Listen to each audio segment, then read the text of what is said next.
What is poppin', Peacemakers? It is me, MT, and welcome back to the Heavy Spoiler Show, y'all. This is going to be a breakdown of Peacemaker Episode 4, Need I Say Door? And need I say more? Absolutely not! So, let's just get into it, my Peace Posse. The episode starts with a flashback to Chris Smith's childhood as he goes hunting with his douchebag dad, Auggie, and his soon-to-be slain sibling, Keith. And during their hunt, Auggie ruthlessly hunts down an alien that looks a lot like the love child of Kermit the Frog and Gollum from Lord of the Rings. Auggie blows Kermit the Gollum's mind with his gun before a young Christopher would begin to study this arch-shaped metal object that this alien has left behind. An object shaped a lot like Peacemaker's helmet, subtly serving as an explanation for the creative inspiration behind the design of Peacemaker's weird-ass toilet-looking helmet. And later on in the episode, we would soon learn that this device is how Auggie and Chris have historically transported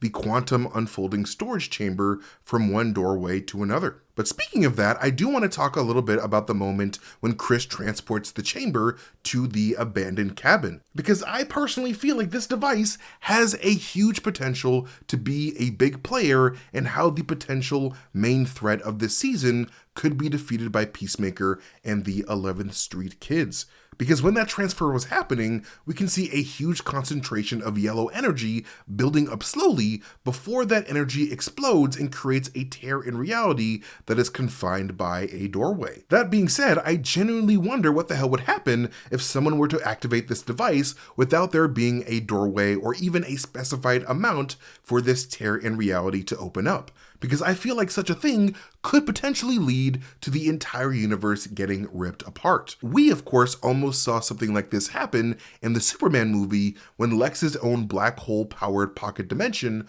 almost ripped Metropolis apart like one-ply toilet paper from Dollar Tree. Now, in my breakdown of last week's episode, I did mention how Peacemaker's new best dimension ever could possibly end up being a universe where white people have become the dominant race in society. As I and many other people on the internet have noticed how all the citizens in the universe are all of the Caucasian persuasion, possibly pointing to this universe being a universe ruled by white supremacist ideology, with a lot of people speculating that this could actually be Earth X. And if this is the case, and knowing James Gunn's disdain for racist people in general, I can totally see this entire universe being destroyed by Peacemaker by the end of the season through the use of this mysterious alien machine, but that's just a hypothesis.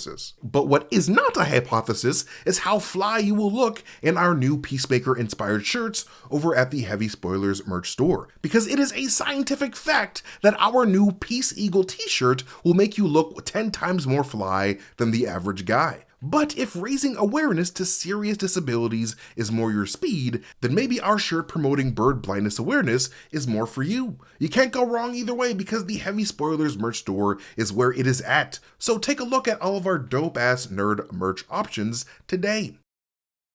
But yeah, this alien species looks incredibly unfamiliar to me, and I could not find any creature in the DC Comics history that resembles this scrawny looking freak of an alien visitor. One fun theory that popped into my head is that these little guys could possibly be one of the imps that alternate universe Auggie Smith mentioned killing earlier on in the season. I found a dead, rotting imp inside the Dodge engine block. Like 3 months later, I cannot stress how fucking bad it smells.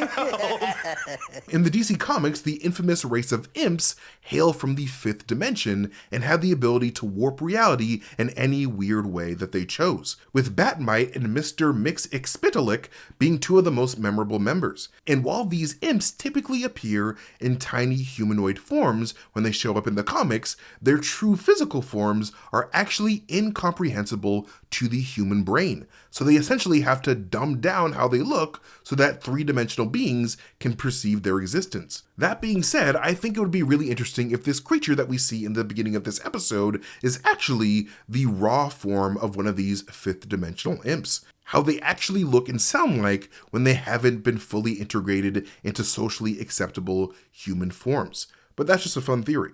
I'm pretty sure 5th dimensional imps aren't even able to die in the comics, so I honestly have no idea who who the hell this malnourished munchkin even is. But yeah, Auggie soon discovers the impossible technology this alien has left behind. A high-tech Monsters Inc. ass door that acts as a portal to an interdimensional nexus of other Monsters Inc. ass doors, revealing that Auggie Smith, in fact, did not invent his quantum unfolding storage chamber himself, which makes 10,000% sense, because ever since last season, I've been scratching my bald ass head, confused as to how the hell someone as stupid as Auggie Smith could have invented a Doctor Who ass bigger on the inside science closet to hold all of his super high-tech inventions. And then, after watching the recent Superman movie and seeing how much effort it took Luthor Corp to build and maintain a much inferior version of a pocket dimension using black hole technology, I was even more confused as to how an ignorant bigot like Auggie Smith could have a brain that rivals that of Lex Luthor's. But aliens make sense to me. And I really love this narrative decision because it shows that Augie's entire career as a racist superhero was actually rooted on the foundation of technology built by alien immigrants. But yeah, after the intro, we're brought back to the present day as Argus heads to Christopher Smith's house in order to secure their alien Monsters Inc. technology for themselves, specifically to keep the planet from potentially getting ripped apart by another unstable interdimensional doorway like we saw Cash Money Caillou's crazy ass almost do in the Superman movie.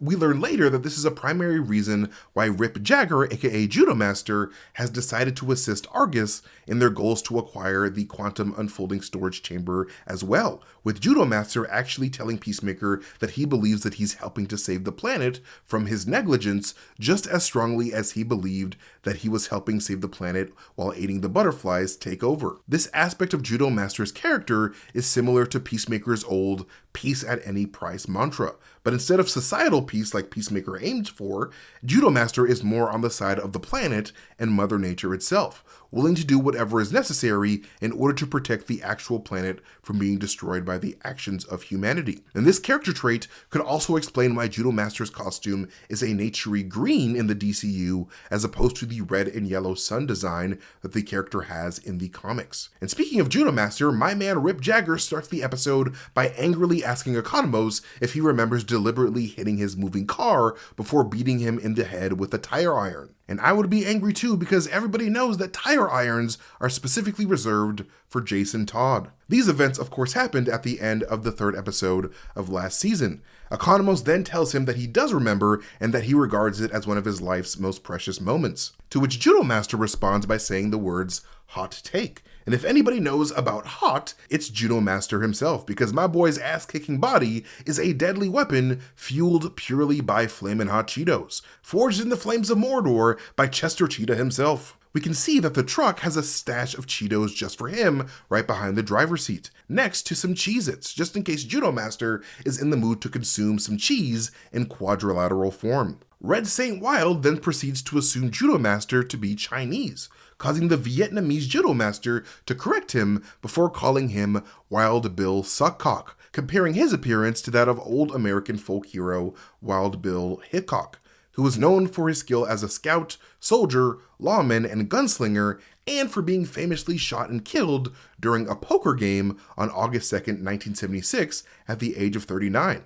Which is indeed unfortunate, but not as unfortunate as dying from dysentery, as men were prone to do in the late 1800s. Thank God for Pepto-Bismol. Then the episode switches the perspective to Peacemaker as he makes his way onto his bed after one of the best days ever in the alternate universe. But his rest would last all of 2 seconds when Chris finally realizes that his house is totally wrecked after a nighttime visit from Agent Fleury and the agents of Argus. Chris then tries to ask his pet Eagly what the hell happened, but Oscar Eagly is far too busy having his way with a pack of BOLOGNA. And with Chris's fridge wide open, we can see that his fridge is stocked with Miller Lite and Bud Light, with Bud Light appearing in pretty much every episode of this season so far. But when it comes to drinks that don't taste like beer, we can see that Chris has a preference for orange-colored and orange-flavored drinks, as we can see with this case of orange-colored Gatorade on the top shelf, as well as the cartons of Minute Maid and Bright and Early orange juice on the side door.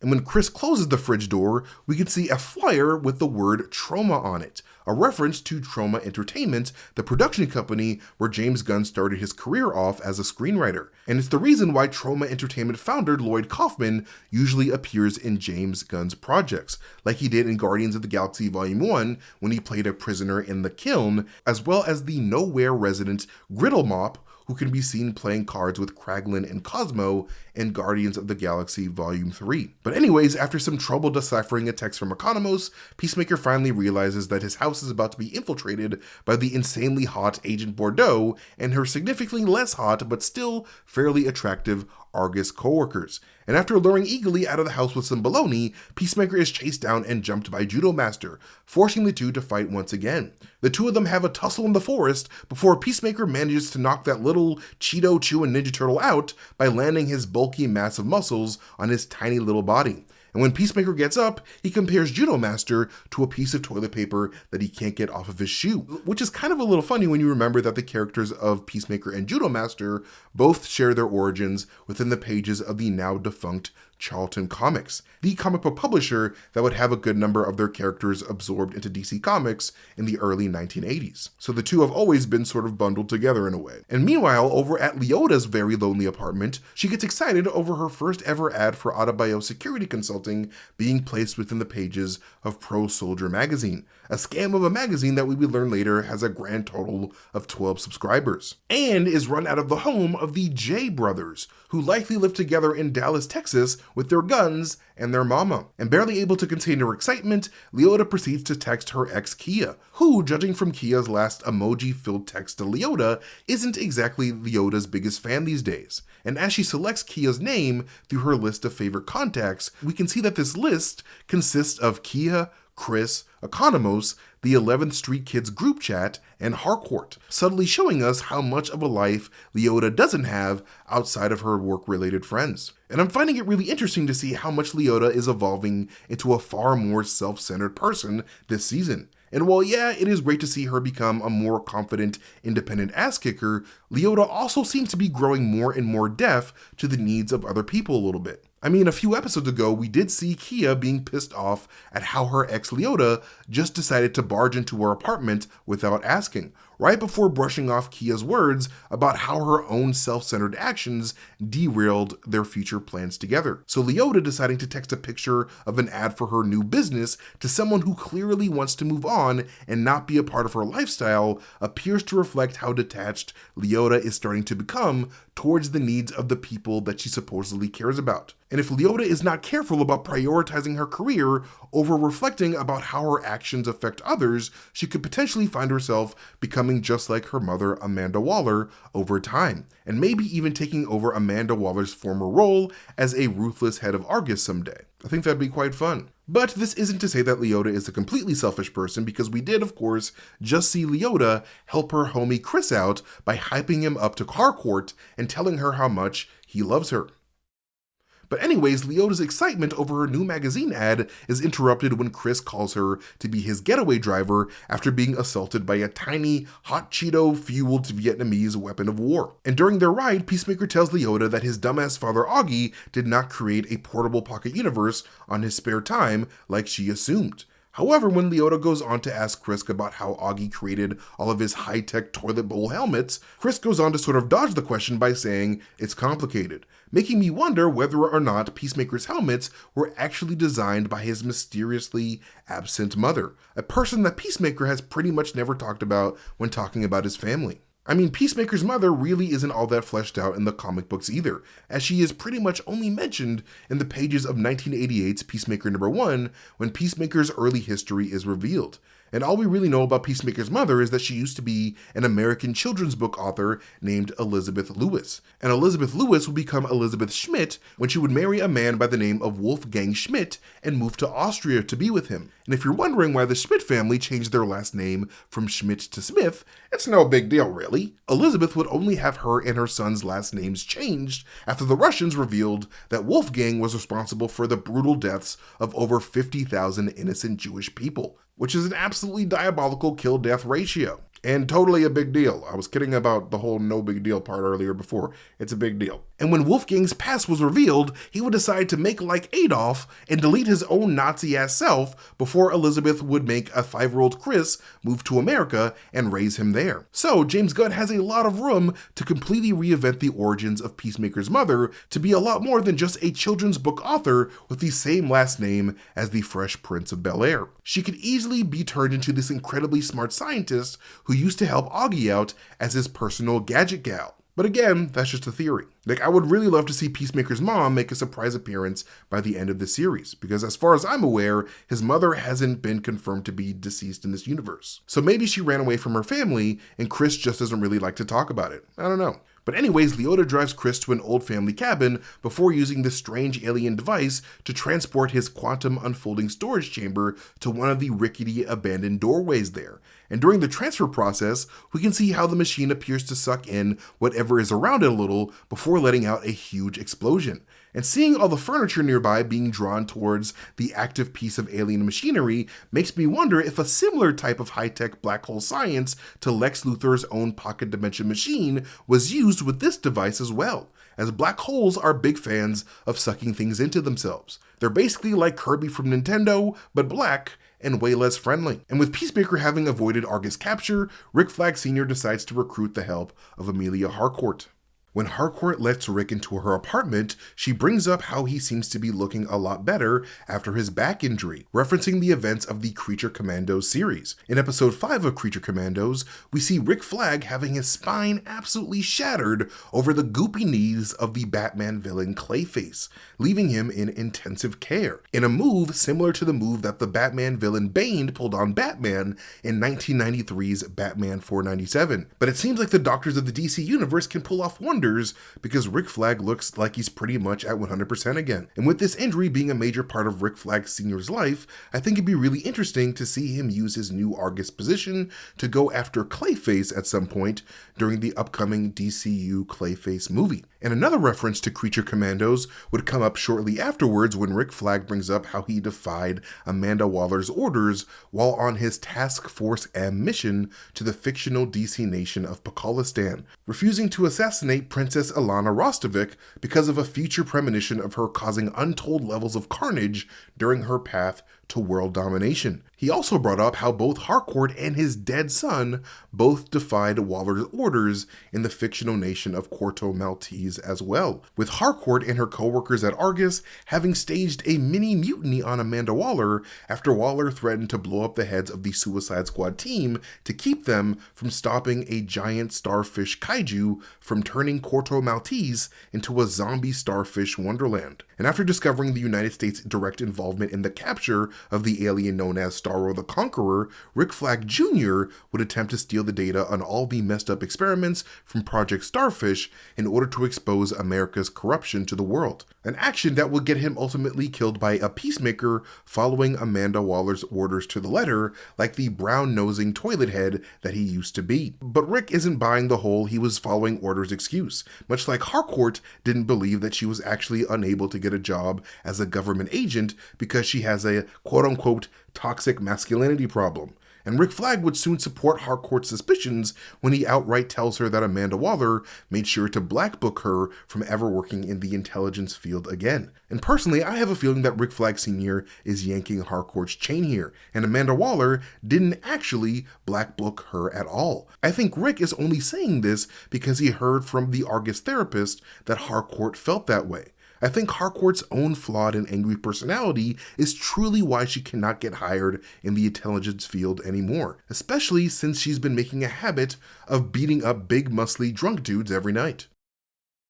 But seeing how much Harcourt wants to get back into the game, Rick Flag Sr. tells her that he'd be willing to make moves to get her a job again if she is able to help Argus apprehend Peacemaker. And not long after this offer, Chris sends Harcourt a text asking her to have an emergency meeting, with the goal of asking Harcourt about her feelings about him before deciding whether or not he should leave this universe forever. Chris asks to meet at a Kupperberg Park, with Kupperberg being a reference to DC Comics writer and editor Paul Kupperberg, who created the independent Task Force X offshoot agency Checkmate in the pages of 1988's Action Comics number 598. And while Harcourt begrudgingly starts to lead Argus to Peacemaker's location, the episode ends with the sounds of a shot of redemption by the band Heat, as Captain Cultural Appropriation himself, Red Saint Wild, proceeds to do himself a strange ritualistic dance in front of a forest fire. Earlier in the episode, during the siege on Peacemaker's house, Red would be pushed by Economos in order to keep Eagly from getting shot,